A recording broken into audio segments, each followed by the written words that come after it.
Idan kana so sirrinka ya zauna ba tare da ya bazu ba, kamar date of birth ɗinka da kuma sunayenka, su NIN number ka, su BBN number ka, ko kuma wayarka ta zauna lafiya, to ka kalli wannan bidiyon har ƙarshen sa. A wannan bidiyon zan nuna muku app guda 5 waɗanda ya kamata ku goge daga cikin wayarku yanzun nan. App na farko da ya kamata ka goge a wayarka shine app ɗin da baka san menene amfaninsa ba, baka san me ya kawo shi cikin wayarka ba, ko kuma ka yi install ɗinsa ka manta ma da me amfaninsa, me ya kawo shi. To irin wannan app ɗin kai maza ka gaggauta goge shi, saboda suna taimakawa wajen yi wa mutum satar bayanansa a cikin wayarsa.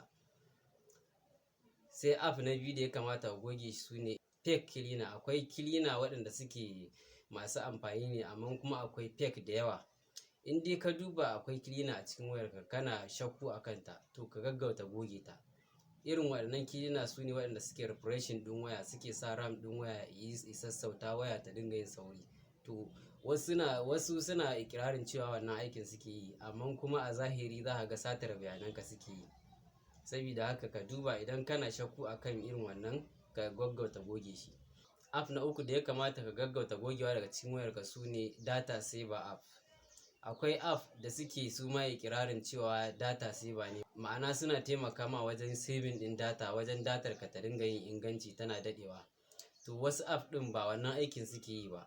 Wasu app ɗin suna taimakawa ne ma wajen cinye datar wayar taka, tana yin saurin cinyewa, ko kuma su dinga satar bayananka. Saboda haka duk app ɗin da kake tunanin data saver ne a wayarka, in dai baka da kana da tantama a kansa, in dai kana da tantama a kansa, to ka gaggauta goge shi. A cikin setting wayarka idan ka shiga, akwai inda kowace waya ta zo da setting inda zaka kunna data saver app. Baka buƙatar ka yi install ɗin wani application wanda yake mai suna data saver. Sai app na uku wanda ya kamata ka goge daga wayarka shine duk wata game app.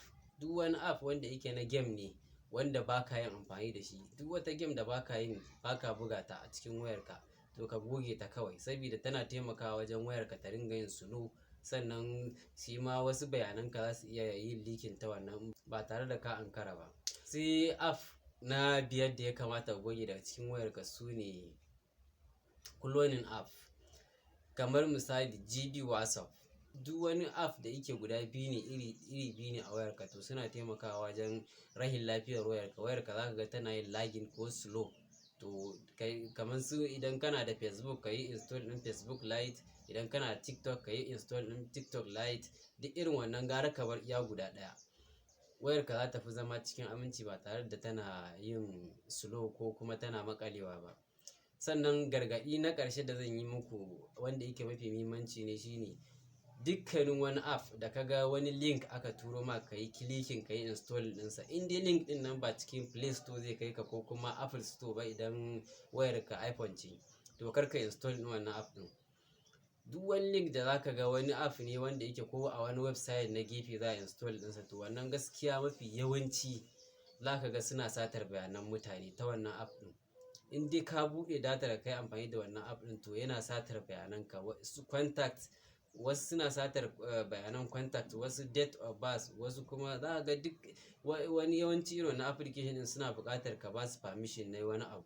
Duk wani bayanai naka masu muhimmanci za su iya sata su sayarwa wasu mutanen su yi amfani da su. Shin wani app ka fi samu a cikin wayarka? Rubuta mana a comment section. Idan kun ji daɗin wannan bidiyo, ku yi mana like, sannan ku yi mana subscribe domin samun bidiyos na Hausa waɗanda suka shafi ingancin waya da kuma intanet, da kuma yadda za ku kare kanku daga scammers. Sai mun haɗu a karo na gaba, muna godiya.